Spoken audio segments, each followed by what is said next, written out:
से क्या कारण और क्या परिणाम होंगे, क्या रहे होंगे।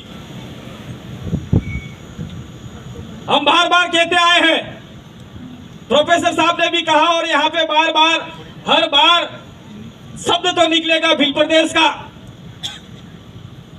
अगर हमारा महाराष्ट्र का इलाका, गुजरात का इलाका, मध्य प्रदेश का इलाका, राजस्थान का इलाका एक होकर भिल प्रदेश की मांग करते हैं तो आपको गांधीनगर रोते रोते नहीं जाना पड़ेगा, दाहोद वालों को रोते रोते भोपाल नहीं जाना पड़ेगा, ये जो पास में हमारे इलाके महाराष्ट्र वाले उनको रोते रोते बॉम्बे नहीं जाना पड़ेगा, और हम राजस्थान के जो लोग हैं उनको रोते रोते जयपुर नहीं जाना पड़ेगा।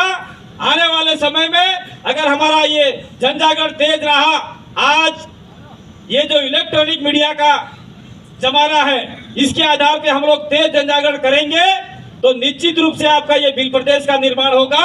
और 20 सेंटर में हमने मानगढ़ धाम से शुरुआत किया था, भले केंद्र बिंदु हमारा डूंगरपुर है लेकिन भिल प्रदेश का सेंटर पॉइंट दाहोद है और दाहोद ही राजधानी हो सकती है आने वाले समय में। क्योंकि यहां से आप देख लो, झाबुआ, अलीराजपुर, बड़वानी बिल्कुल पास में पड़ेंगे। लास्ट ये हमारा राजस्थान का इलाका है वो आपके पास में पड़ेगा। गुजरात के ये जो राज्य जिले हैं वो आपके पास में पड़ेंगे। थोड़ा सा दूर महाराष्ट्र वालों का पड़ सकता है लेकिन वो भी इस इलाके में आने के लिए तैयार है।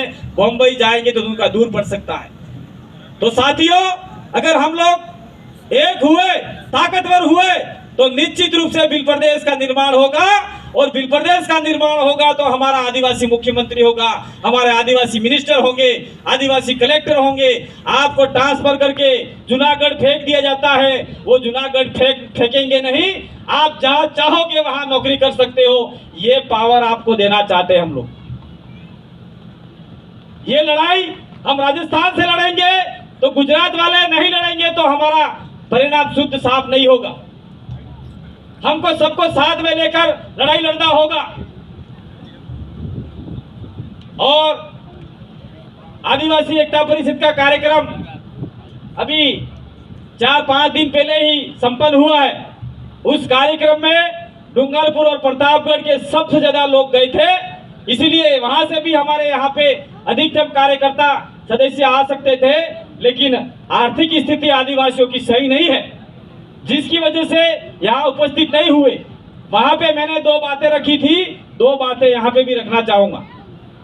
आदिवासी की एकता में सबसे बड़े 2 बाधक हैं, एक तो राजनीति है, दूसरा है आपका धर्म। इसलिए हमें धर्म का भी जो हमारा परंपरागत है, पूर्वजों का जो मामला है उसको आगे बढ़ाना होगा।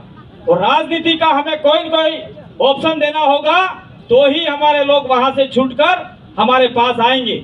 क्योंकि हमारे पास कोई ऑप्शन नहीं होगा तो लोग भटकते भटकते वहां जा सकते हैं। वहां से लाने के लिए हमें कोई तो रास्ता दूसरा अपनाना पड़ेगा। वो रास्ता आप सब लोग मिलकर तय करेंगे। और हम लोग ये जो यहाँ पे आपको कार्यक्रम दिया है, इस कार्यक्रम का सबसे बड़ा मोटो उद्देश्य है कि आपका 2022 के अंदर सिलेक्शन प्रणाली द्वारा आदिवासी समाज की स्थिति के द्वारा जीता हुआ आदमी जाए और आपकी बात गांधीनगर में जाके टेबल बजा के बोले कि दाहोद के आदिवासियों का ये समस्या है, 5वीं अनुसूची के ये प्रावधान है। और ये डिलिस्टिंग वाले जो लोग हैं उनको मैं साफ कहना चाह रहा हूं, अंत में रोते रोते आदिवासी परिवार के पास में ही आना है। अंत में रोते रोते यही आना है। वो जो जिसके लिए आप लोग काम कर रहे हो वो ही लोग आपके पिछवाड़े पे लात मारने वाले हैं, वही मारने वाले हैं। आपके गोधरा के अंदर हिंदू मुस्लिम का जो कांड हुआ था, उस कांड में हमारे आदिवासियों को भगवा पकड़ा के आगे कर दिया था। और जब जेल में जाने का नंबर आया तो सबसे ज्यादा आदिवासी जेल में गए थे।